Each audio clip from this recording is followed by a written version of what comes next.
everybody, and welcome. My name is Jamie Wallen from Quilter's Apothecary, and today we're going to be doing a tutorial on the incredible Innova on some grid design.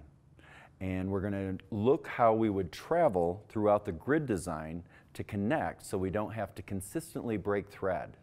Now over here is the actual drawing of the grid design we're going to be working on. And we're going to take this and combine it into 4 attached grid designs.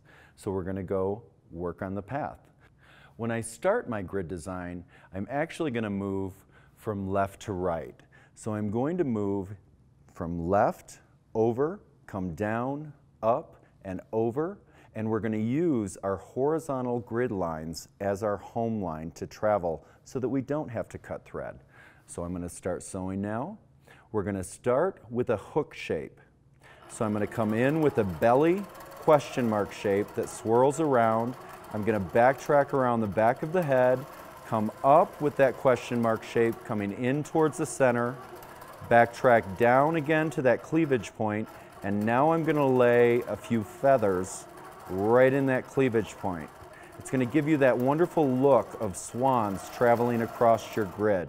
Now I'm going to go down, and I'm always traveling with that first swirl clockwise.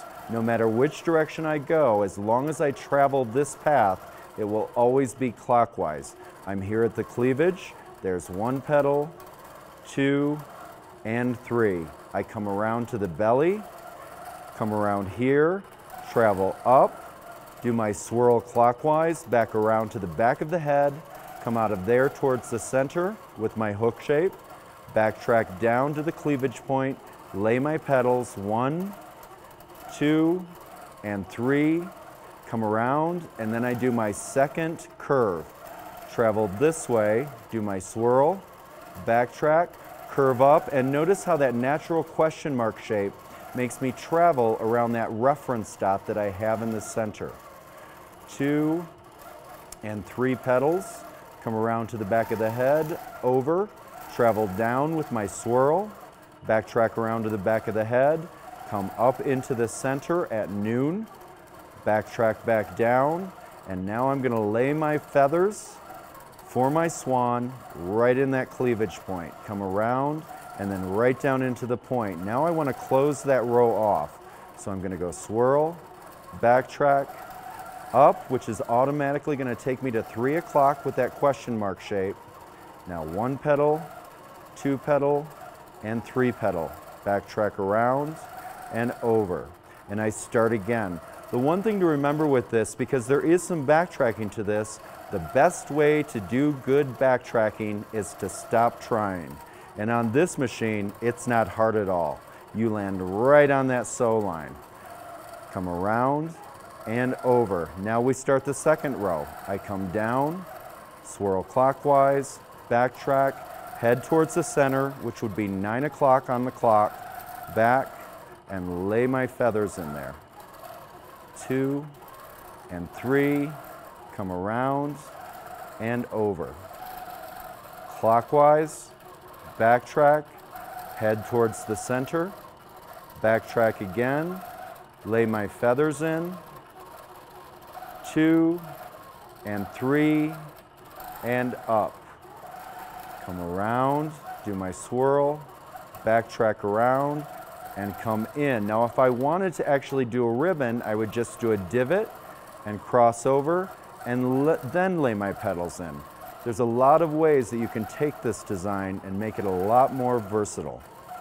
Come down, do my clockwise, come around, head up towards the center, and back.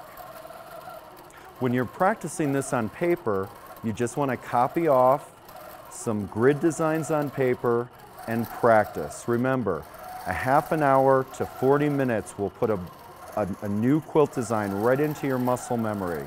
And then when you come to the machine, you want to remind yourself, your machine is simply an art pencil. And that way it connects the dots in your head and you're not thinking of them as separate entities.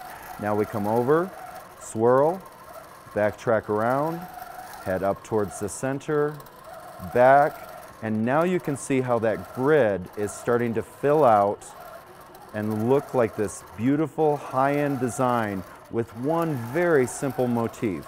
Swirl around, backtrack, head up, backtrack.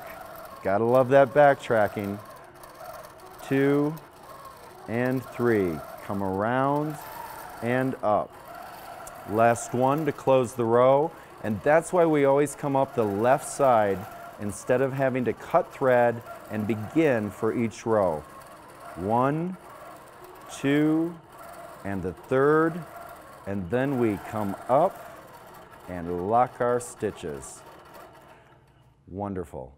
Thank you, Innova. Incredible, and this is our wonderful grid design.